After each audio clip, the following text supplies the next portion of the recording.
Hello दोस्तों, क्या हाल है। चलिए बात करते हैं आज के मुख्य समाचार में बड़ी खबरें। देश और दुनिया का ताजा अपडेट जान लीजिए। आज की बड़ी खबरों में बात होगी मतदाता सूची में अनियमितताओं के आरोप की, महाराष्ट्र के एक मंत्री का इस्तीफा और बिहार विधानसभा में तेजस्वी यादव द्वारा नीतीश कुमार की तीखी आलोचना की। एक अदालत की टिप्पणी के बाद संभल मस्जिद को लेकर विवाद की, मुस्लिम मुद्दों को लेकर मायावती द्वारा भाजपा सरकार की आलोचना की। लेकिन सबसे पहले दिन की प्रमुख खबरों पर एक नजर डालते हैं। कांग्रेस पार्टी ने मोदी सरकार पर सूचना के अधिकार (आरटीआई) अधिनियम को कमजोर करने का आरोप लगाया। पार्टी अध्यक्ष खड़गे ने कहा कि डेटा सुरक्षा कानून को संसद में उठाया जाएगा। बॉम्बे उच्च न्यायालय ने पूर्व सेबी प्रमुख माधवी बुच को महत्वपूर्ण राहत देते हुए शेयर बाजार धोखाधड़ी मामले से संबंधित उनके खिलाफ दर्ज की गई प्राथमिकी पर रोक लगा दी। केरल के मुख्यमंत्री पिनाराई विजयन मोदी सरकार से टकराव की राह पर हैं। वे केरल तट पर गहरे समुद्र में खनिज खनन की अनुमति देने वाले आदेश को वापस लेने की मांग कर रहे हैं। राज्य विधानसभा ने इस आदेश के खिलाफ प्रस्ताव पारित किया है। अब दिन की सबसे बड़ी खबर। लोकसभा चुनाव के बाद से ही चुनाव आयोग को लेकर सवाल उठ रहे हैं।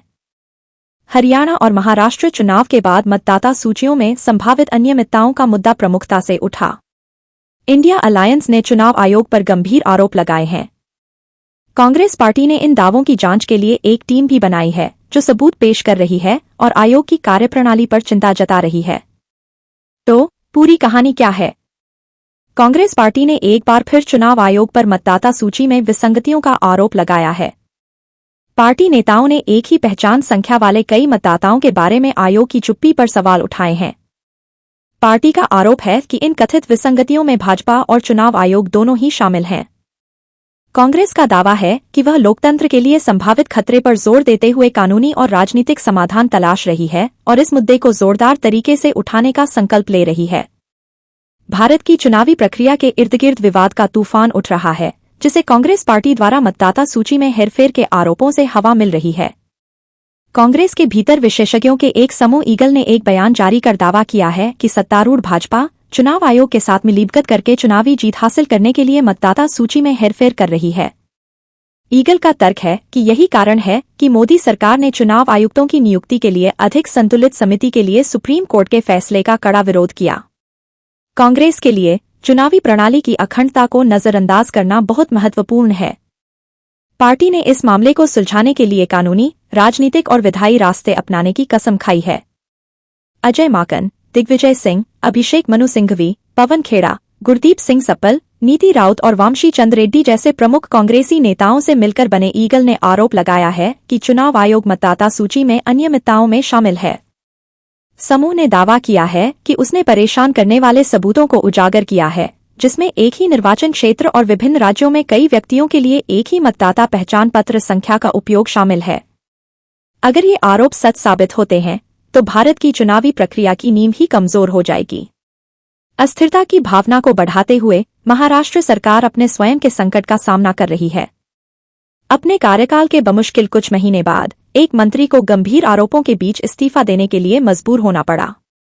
संबंधित मंत्री धनंजय मुंडे ने अपने पद से इस्तीफा दे दिया, जिससे राज्य के भीतर महत्वपूर्ण राजनीतिक हलचल पैदा हो गई। मुंडे की अलग रह रही पहली पत्नी करुणा मुंडे ने बजट सत्र से पहले सार्वजनिक रूप से उनके इस्तीफे की भविष्यवाणी की थी। रिपोर्ट्स के मुताबिक मुख्यमंत्री देवेंद्र फडणवीस ने भी सरपंच संतोष देशमुख के विवादास्पद मामले से जुड़े होने के कारण बढ़ते दबाव के कारण मुंडे से पद छोड़ने का आग्रह किया था। देशमुख मामले में मुख्य संदिग्ध वाल्मीकि कराड़ से मुंडे को जोड़ने वाली तस्वीरें सोशल मीडिया पर सामने आने के बाद दबाव और बढ़ गया। कराड़ को मंत्री मुंडे के साथ करीबी तौर पर जुड़ा हुआ माना जाता है, जिन्होंने सार्वजनिक रूप से उनके करीबी संबंधों को स्वीकार किया है। इस विवाद के कारण उपमुख्यमंत्री अजीत पवार के आवास पर वरिष्ठ एनसीपी नेताओं की एक आपात बैठक हुई, जिसमें मुंडे भी मौजूद थे। अब ऐसी अटकलें लगाई जा रही हैं कि सरकार मुंडे के इस्तीफे के पीछे स्वास्थ्य कारणों को जिम्मेदार ठहराएगी। धनंजय मुंडे की बीमारी और बिहार की राजनीति में उथल-पुथल, क्या ये सिर्फ संयोग है? महाराष्ट्र के मंत्री धनंजय मुंडे को बेल्स पाल्सी नामक बीमारी हो गई है, जिसके कारण उन्हें बोलने में लगातार दिक्कत हो रही है। ऐसे में सवाल उठता है कि क्या उनका इस्तीफा महज एक संयोग है या महाराष्ट्र की राजनीति में किसी बड़े बदलाव का संकेत? क्या महाराष्ट्र की महायुति सरकार किसी संकट की ओर बढ़ रही है?